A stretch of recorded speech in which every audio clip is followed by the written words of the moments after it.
ओम शांति। आइए सुनते हैं 2 फरवरी 2024 के शिव बाबा की ज्ञान मुरली और ईश्वरीय महावाक्य। आज परमपिता परमात्मा शिव बाबा ने कहा, मेरे मीठे बच्चे, ऊंच पद पाने के लिए बाप तुम्हें जो पढ़ाते हैं उसे ज्यों त्यों धारण करो, सदा श्रीमत पर चलते रहो। प्रश्न में बाबा ने कहा, कभी भी बच्चों अफसोस ना हो उसके लिए किस बात पर अच्छी तरह विचार करोगे। उत्तर में बाबा ने बताया कि हर एक आत्मा जो पाठ बजा रही है वह ड्रामा में एक्यूरेट नोंधा हुआ है। ये अनादि और अविनाशी ड्रामा है जो हमारे विचारों से मेल खाता है। जो हम इस कर्म में, इस जन्म में हमें मिल रहा है वो हमारे क्या है, आदि अनादि ड्रामा है, अविनाशी। ये पहले का फीड हुआ ड्रामा है, वो हमें मिल रहा है। अब हम जो इस समय हम शूटिंग हो रही है, समझो ये बाबा की मुरली, ज्ञान मुरली से जो भी भाग्य बन रहा है, सुन कर के भाग्य बना रहे हो, ये तुम्हारा अगली पिक्चर में होगा, अगले जन्म में तुम्हें मिलेगा।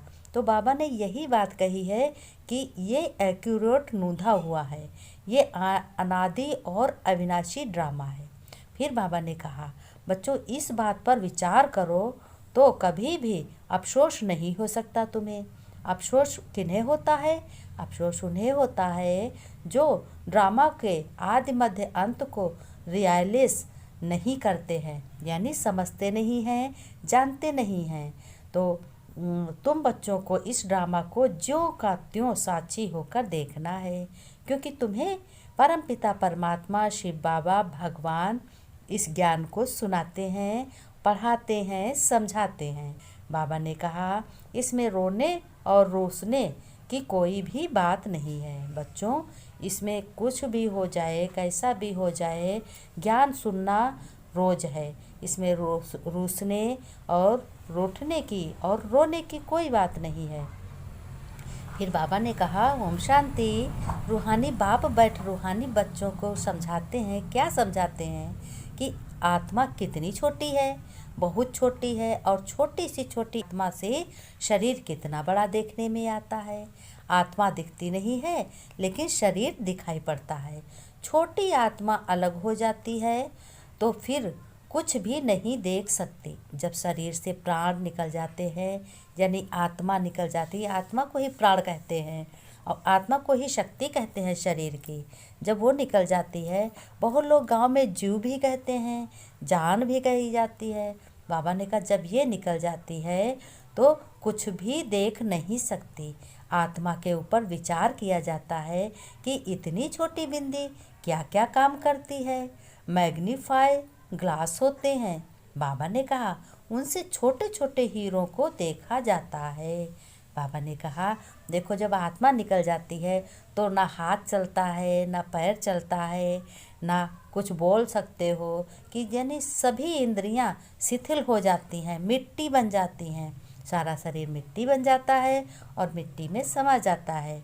बाबा ने कहा, इसलिए आत्मा की बहुत ही वैल्यू है। आत्मा सत्य है, अजर अमर है, इसलिए शरीर की तरफ ज़्यादा ध्यान मत दो, आत्मा की तरफ ध्यान दो, क्योंकि ये अनादि आदि ड्रामा है, इसी से ही ड्रामा बनता है। बाबा ने कहा, जैसे बिंदी बाप वैसे बिंदी आत्मा है। इतनी छोटी आत्मा प्योर एम्प्योर बनती है। ये बहुत विचार करने की बच्चों बातें हैं। दूसरा कोई नहीं जानता आत्मा क्या है, परमात्मा क्या है। एक तुम ही बच्चे जानते हो कि देखो इतनी छोटी आत्मा शरीर में रहकर क्या क्या बनाती है, क्या क्या देखती है। उसे आत्मा में सारा पार्ट भरा हुआ है। जिस तरीके से जैसे मोबाइल है, मोबाइल की बैटरी ना डालो तो बैटरी, तो मोबाइल किस काम का? कोई काम का नहीं है। इसीलिए शरीर में आत्मा है तो शरीर भी काम का है। अगर शरीर से आत्मा निकल गई तो शरीर कोई काम का नहीं है। इसलिए बाबा ने कहा, उस आत्मा में सारा पार्ट भरा हुआ है। कितना पार्ट भरा हुआ? 84 जन्मों का। कैसे वह काम करती है, ये वंडर है, ये बिल्कुल सत्य है। इतनी छोटी सी बिंदी में 84 जन्मों का पार्ट नूंधा हुआ है। एक शरीर छोड़ दूसरा लेती है। आत्मा लेती है, एक शरीर को छोड़ देती और दूसरा शरीर में धारण कर लेती है। बाबा ने कहा एक शरीर छोड़कर दूसरा लेती है। शरीर से आत्मा अलग होने पर दूसरा ही शरीर ले लेती है। निकल कर पर तो शरीर पर गया, निकल गई तो शरीर मर गया। कितना बड़ा शरीर है और कितनी छोटी आत्मा है, ये भी बाबा ने बहुत अच्छी तरीके से बताया। बाबा ने कहा जैसे तुम आत्मा हो और तुम्हारी परमपिता परमात्मा भी परमात्मा है, वो आत्माओं के पिता हैं। फिर शिव बाबा ने कहा देखो उनको जास्ती खुशी होती है। कोई लखपति भी होते हैं, कोई कखपति भी होते हैं, अर्थात थोड़े पैसे वाले भी होते हैं। तो जिसके पास जितने ज्ञान रतन होंगे उतनी खुशी भी होगी। तुम बच्चे ईश्वरी बच्चे हो, तुम लोगों के पास ज्ञान रतन बहुत हैं, क्योंकि रोज़ तुमको बाबा ज्ञान मुरली सुनाते हैं। उसमें से अच्छे अच्छे गुण हीरे मोती जैसे तुम्हें धारण करने को बताते हैं। इसलिए तुम्हारे पास क्या है, तुम लखपति हो, करोड़पति हो। और कखपति किसके हो? कखपति ब्रह्मा के हो, क्योंकि ब्रह्मा के मुख द्वारा तुमने जन्म लिया है, मुख वंशावली से। फिर बाबा ने कहा धारणा में तुम्हें अपनी अवस्था बहुत एक रस बनानी है। एक रस माने एक बाप के सिवाय दूसरा न कोई, एक मेरा बाबा, एक मैं। बाबा ने कहा एक मन, इसीलिए याद ना कुछ भी आए, अभ्यास करना है कि हम भाई भाई हैं और सब आत्माएं भाई। वरदान में बाबा ने बताया रोज़ का रोज़ एक नया वरदान लो और अलबेलेपन की लहर को विदाई दे। सदा उमंग उत्साह में रहने वाली तुम बच्चे कैसे हो? समझदार आत्मा भव।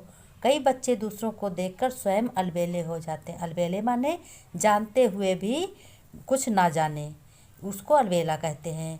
ये तो होता ही है, चलता ही है, इसको क्या है, उसको क्या है, ये तो भगवान भी सिखाते हैं, बाबा ने कहा। फिर बाबा ने स्लोगन में बताया कि बच्चों वारिस क्वालिटी तैयार करो, तब प्रत्यक्षता का नगाड़ा बजेगा। औरों को नहीं देखो, एक अपने परमपिता भगवान शिव बाबा को देखो। बाबा ने कहा कि तुम घर गृहस्थ को पालन करते हुए अपने भगवान की याद करो।